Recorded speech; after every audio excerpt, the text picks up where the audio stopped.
أعوذ بالله من الشيطان الرجيم. بسم الله الرحمن الرحيم. ولقد يسرنا القرآن للذكر فهل من مدكر.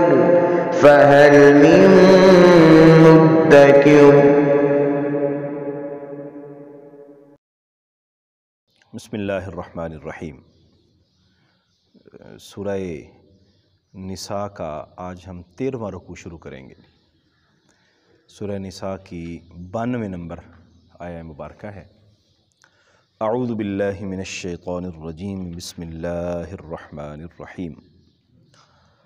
وما كان لمؤمن ان يقتل مؤمنا الا خطأ ومن قتل مؤمنا خطأ فتحرير رقبة مؤمنة ودية مسلمة إلى أهله إلا أن يصدقوا۔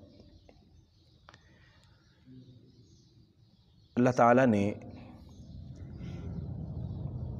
انسان کو اپنی شاہکار تخلیق فرمایا ہے۔ قرآن مجید میں انسان کی تخلیق کے لیے وہ خوبصورت مراحل بیان فرمائے گئے ہیں جو کسی اور تخلیق کے لیے نہیں فرمائے گئے۔ اللہ تعالیٰ نے انسان کی تخلیق بیان کرتے ہوئے اسے احسن تقویم قرار دیا کہ ہم نے اس کو بہترین تقویم میں پیدا فرمایا۔ انسان کے سر پہ اللہ تعالیٰ نے تکریم کا تاج عطا فرمایا۔ انسان کو اللہ نے اپنے ہاتھوں سے دست قدرت سے بنانے کا ذکر کیا، جو اس کے بے مثال ہاتھ ہیں، اور اپنی روح پھونکنے کا اس میں اعلان فرمایا، بیان فرمایا۔ تو اس کا مطلب یہ ہے کہ انسان کی تخلیق عام چیزوں کی تخلیقات سے بڑھ کر ہے، اور اسے ایک علیحدہ حیثیت دی گئی اور اس کو فضیلت اور تکریم عطا فرمائی گئی ہے۔ اس کے بعد پھر انسان کے لیے احکامات بھی اللہ تعالیٰ نے بیان فرمائے۔ اللہ تعالیٰ نے اوامر و نواہی کا سلسلہ بھی ذکر فرمایا، کچھ چیزیں کرنے کا، کچھ چیزوں سے رکنے کا حکم ارشاد فرمایا۔ یہ ساری چیزیں اس بات کی نشاندہی کرتی ہیں کہ انسان کو اللہ کے حکم کے مطابق زندگی بسر کرنی چاہیے۔ ان احکام میں سے ایک بہت اہم حکم انسان کا دوسرے انسان کی عزت و تکریم کا خیال رکھنا ہے۔ انسان کی جان، مال، عزت، آبرو، یہ ساری چیزیں ضروری ہیں، ان کا خیال رکھنا، ان کی تکریم، اس کی جو بھی اللہ تبارک و تعالی نے حدود متعین فرمائی ہیں اس سے آگے نہ بڑھنا۔ قرآن مجید میں بارہا ذکر فرمایا گیا۔ ایک مسلمان کی عزت اور ایک مسلمان کی جان کتنی زیادہ اہمیت رکھتی ہے۔ نبی رحمت صلی اللہ علیہ وآلہ وسلم نے ارشاد فرمایا، للمسلم علی المسلم حرام عرضہ ومالہ ودمہ۔ ایک مسلمان کے لیے دوسرے مسلمان پر حرام ہے اس کی عزت، اس کی جان اور اس کا مال۔ قرآن مجید نے تو یہاں تک ارشاد فرمایا کہ جس شخص نے کسی جان کو قتل کیا، من قتل نفسا بغیر نفس فکأنما قتل الناس جمیعا، جس نے کسی ایک جان کو قتل کیا گویا کہ اس نے پوری انسانیت کو قتل کر دیا۔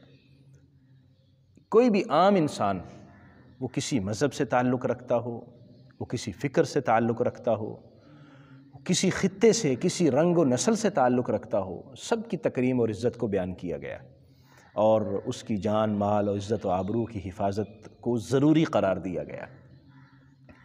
جب عام انسان کی یہ حالت ہے تو جو کلمہ پڑھ کے دائرہ ایمان میں داخل ہو جاتا ہے، پھر اس کی عزت و تکریم مزید بڑھ جاتی ہے۔ اس لیے نبی کریم صلی اللہ علیہ وآلہ وسلم نے ارشاد فرمایا کہ جس شخص نے ہم پر اسلحہ لہرایا وہ ہم میں سے نہیں ہے۔ من حمل علینا السلاح فلیس منا، جس نے ہم پر اسلحہ لہرایا، ابھی مارا نہیں ہے، اسلحہ چلایا نہیں ہے، اسلحہ کا نقصان نہیں پہنچایا، صرف اٹھایا ہے، نبی کریم صلی اللہ علیہ وسلم نے اس شخص کے ساتھ ہمارا کوئی تعلق نہیں ہے۔ یہ چیزیں بہت زیادہ اہمیت کی حامل ہیں۔ کسی شخص کو دھمکی دینا، کسی شخص کا نقصان پہنچانا اور کسی بھی شخص کے معاملات کو حدود سے تجاوز کرتے ہوئے خراب کرنے کی کوشش کرنا، یہ دین میں بالکل قطعی طور پر ممنوع قرار دیا گیا۔ یہ آیات مقدسہ 92 نمبر آیہ مبارکہ ہے سورہ نساء کی، اس میں ایک تو قتل کی ممانعت کا ذکر ہوا، دوسرا اگر غلطی سے، خطا سے، جان بوجھ کر، وہ اگلی آیت مبارکہ میں بیان ہے کہ کسی نے جان بوجھ کر جائز سمجھتے ہوئے کسی مسلمان کو قتل کیا تو اس کی سزا کیا ہے، وہ اگلی آیہ مبارکہ ہے۔ یہاں یہ ہے کہ غلطی سے، خطا سے اگر کوئی مومن قتل ہو گیا، خطا کیا ہے؟ کوئی شخص وہ گاڑی چلا رہا تھا، یکدم اچانک کوئی شخص آگے آ گیا، کوئی مسلمان، وہ گاڑی تلے روندا گیا، قتل ہو گیا۔ آدمی کوئی کسی جگہ شکار کر رہا تھا تو وہ جانور سمجھتے ہوئے اس نے گولی چلائی، تو وہ جانور نہیں تھا، انسان تھا، غلطی سے وہ مسلمان قتل ہو گیا۔ یا اس طرح کی کوئی بھی خطا کی صورت جس کو ہمارے فقہا نے تفصیل سے بیان کیا ہے، اگر ایسی کوئی خطا سے قتل ہو گیا تو اس کی سزا کیا ہے، وہ یہاں پر بیان فرمائی جا رہی ہے۔ وَمَا كَانَ لِمُؤْمِنٍ أَن يَقْتُلَ مُؤْمِنًا، کسی بھی مومن کے لیے قطعی طور پر جائز نہیں ہے وہ کسی مومن کو قتل کرے، کسی مومن کے لیے جائز نہیں ہے، الا خطأ، ہاں اگر غلطی سے، خطا سے ایسا ہو جائے تو اس کا علیحدہ سے حکم ہے۔ جائز کسی کے لیے بھی نہیں ہے، بالکل قطعی طور پر جائز نہیں ہے۔ ہمیں خاص طور پر خیال رکھنا چاہیے کہ ہم چھوٹی چھوٹی باتوں پر ایسے لڑائی جھگڑے کی طرف جاتے ہیں۔ لڑائی جھگڑا بھی منع قرار دیا گیا، جس طرح میں نے ابھی آپ کو حدیث مبارکہ بیان کی ہے، جس نے اسلحہ لہرایا، حضور فرماتے ہیں ہمارے ساتھ کوئی تعلق نہیں ہے۔ معاملات خوش اسلوبی پر مبنی ہونے چاہیے۔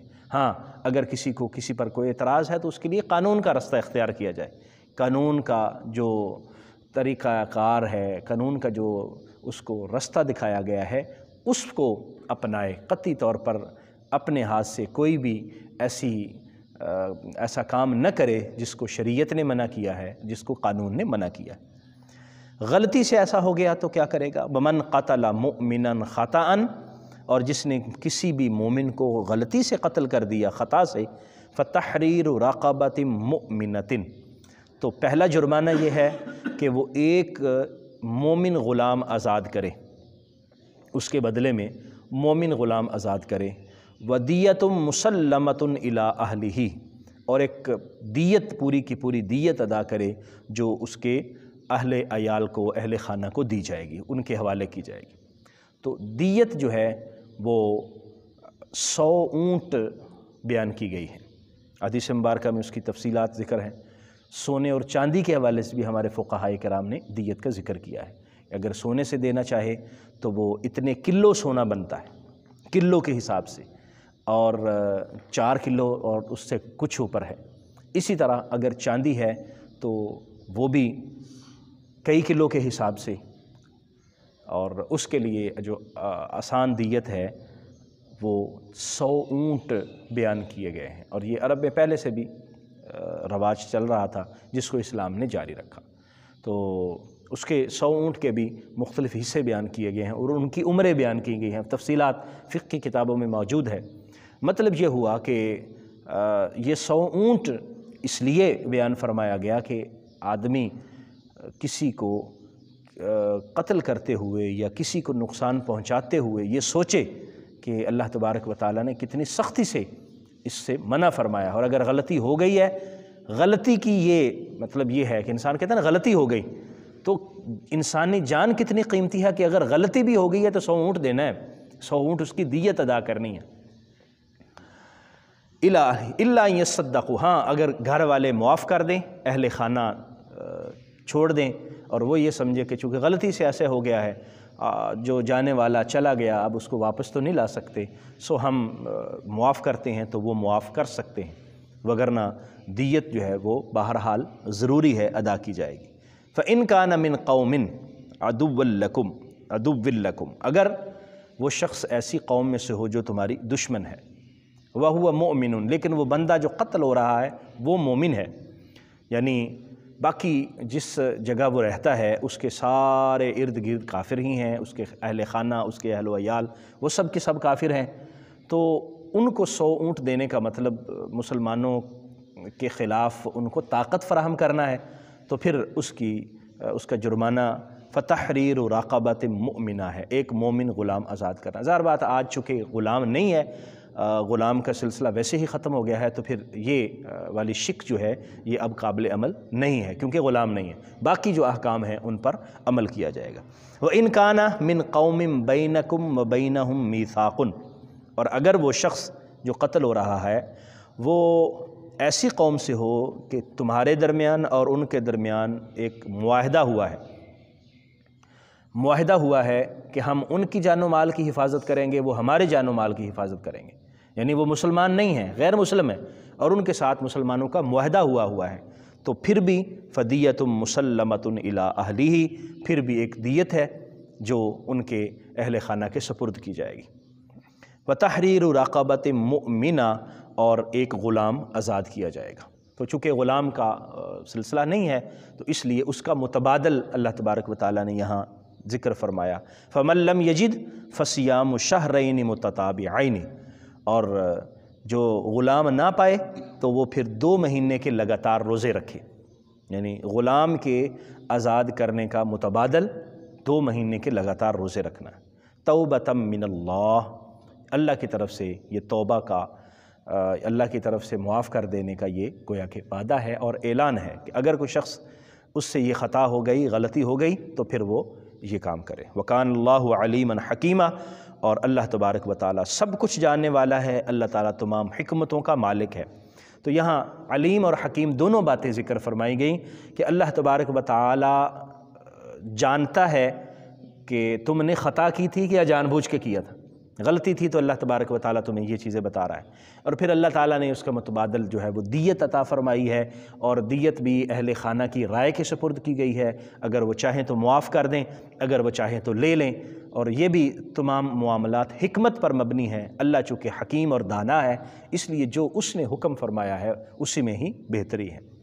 وَمَن يَقْتُلْ مُؤْمِنًا مُتَعَمِّدًا فَجَزَاؤُهُ جَهَنَّمُ خَالِدًا فِيهَا، اور جس شخص نے کسی مومن کو جان بوجھ کر قتل کر دیا، پیچھے تھا غلطی سے ہو گیا، اس کی وہ سزا ہے، اس کا وہ جرم ہے، جرمانہ ہے جو اس نے ادا کرنا ہے۔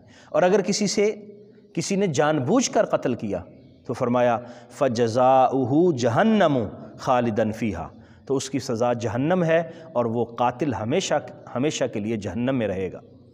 وغضب اللہ علیہ، اللہ تبارک و تعالیٰ کا اس پر غضب ہے، ولعنہ، اللہ کی اس پر لعنت ہے، واعد لہ عذابا عظیما، اور اللہ تعالیٰ نے اس کے لیے بہت بڑا عذاب تیار کیا ہوا ہے۔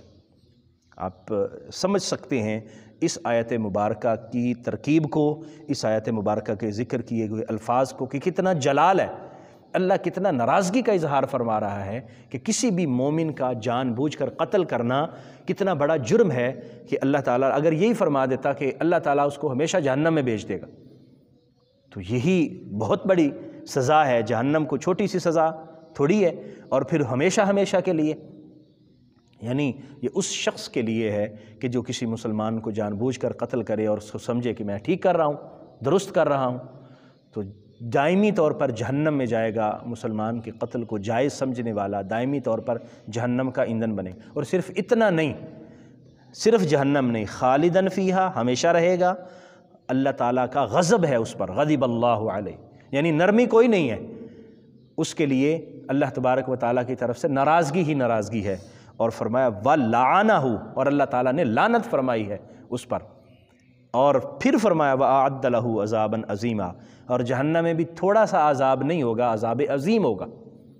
اس لیے ان احکامات کو ہمیں سمجھنا چاہیے کہ اللہ تبارک و تعالیٰ نے کسی بھی بندہ مومن کی کتنی عزت اور حرمت کا بیان کیا ہے، اور ایسے ہی خام خواہ جذبات کے اندر آ کے ایسے معاملات کرنا اور کسی بھی مسلمان کو، کسی بھی اہل ایمان کی جان سے کھیلنا، یہ بالکل قطعی طور پر جائز نہیں ہے۔ اس لیے ہمیں تمام معاملات کو اچھی طرح سمجھنا چاہیے، نہ ہی کسی شخص کے ایما پہ آ کے، نہ کسی سیاسی، نہ کسی دیگر کوئی طاقت، نہ مذہبی کسی بھی ایسے لیڈر کی بات مانتے ہوئے کوئی ایسا رستہ اختیار کیا جائے جو تشدد والا رستہ ہو، جو اہل ایمان کو نقصان پہنچانے والا رستہ ہو، قطعی طور پر بالکل بھی اختیار نہ کیا جائے۔ اللہ تبارک و تعالیٰ اس پر بہت زیادہ ناراضگی کا اظہار فرماتا ہے، اس لیے اس کے لیے جو قانونی رستہ ہے اس کو اختیار کیا جانا چاہیے۔ ہاں، اگر ہم یہ سمجھتے ہیں جی قانون چونکہ ہمارے لیے وہ راہیں فراہم نہیں کرتا، ہمیں انصاف نہیں ملتا، ہمیں ہماری جو بات ہے وہ نہیں سنی جاتی، تو اب اللہ کی بارگاہ میں اپنی بات پیش کر دیں۔ قانون کو ہاتھ میں لینے کا بہرحال کسی کو بھی اجازت نہیں دی گئی، اور کسی طریقے سے بھی اجازت نہیں دی گئی۔ اس لیے ہمیں اپنے معاملات کو آگے بڑھاتے ہوئے، خاص طور پر ہمارے جو آج کل کا ماحول بنا ہوا ہے، اور میں خاص طور پر کہوں گا ان لوگوں کو جو اپنی کسی بھی معاشی پریشانی کو سامنے رکھتے ہوئے اسٹریٹ کرائم کے اندر آ جاتے ہیں، چوری ڈاکے کے اندر آ جاتے ہیں، یا کوئی غلط رستہ اختیار کرتے ہیں، وہ بچ کے رہیں۔ چند روزہ دنیا کی زندگی روٹی، سوکھی روٹی کھا کر بھی گزر جائے گی، چند دنیا کے روز جو ہیں وہ مشکلات سے بھی گزر جائیں گے۔ اس کے لیے بہتر رستہ اختیار کیجئے۔ چور، ڈاکو بننا، قاتل بننا اور یہ رستہ اختیار کرنا قطعی طور پر مناسب نہیں ہے۔ آپ اس دنیا کے چند روز کو خوشحال بنانے کے لیے اپنی آخری زندگی کو تباہ و برباد کر رہے ہیں، اور اپنی اخروی زندگی کو بالکل جہنم بنا رہے ہیں۔ کیا فائدہ ہوگا؟ قطعی طور پر فائدہ نہیں ہوگا۔ اللہ کریم ہمیں سمجھنے کی توفیق عطا فرمائے، اور جو ہمارے ادارے ہیں میں ان سے بھی ان آیات مبارکہ کی روشنی میں عرض کروں گا، جملہ ہمارے ادارے، سیکورٹی فورسز، ہمارے سیاسی لوگ، ہمارے مذہبی لوگ، وہ ان آیات مبارکہ کو ذہن میں رکھیں، تاکہ کسی بھی اہل ایمان کی جان کا نقصان کرتے ہوئے، کسی بھی اہل ایمان کی جان سے کھیلتے ہوئے ہمیں اپنی آخرت یاد ہو کہ کیا ہم اللہ کی بارگاہ میں جواب دہ ہو سکیں گے۔ اس لیے اللہ تعالیٰ نے فرمایا کانا علیما حکیما، وہ جاننے والا ہے، سب کچھ اللہ کے علم میں ہے۔ جو ناجائز کرے گا، جو غلط کرے گا، وہ اپنا خمیازہ بھگتے گا، اور قیامت کے دن اللہ کی بارگاہ میں جواب دہ ہوگا۔ اللہ کریم ہمیں سمجھنے کی توفیق عطا فرمائے، آمین۔ وآخر دعوایا ان الحمد للہ رب العالمین۔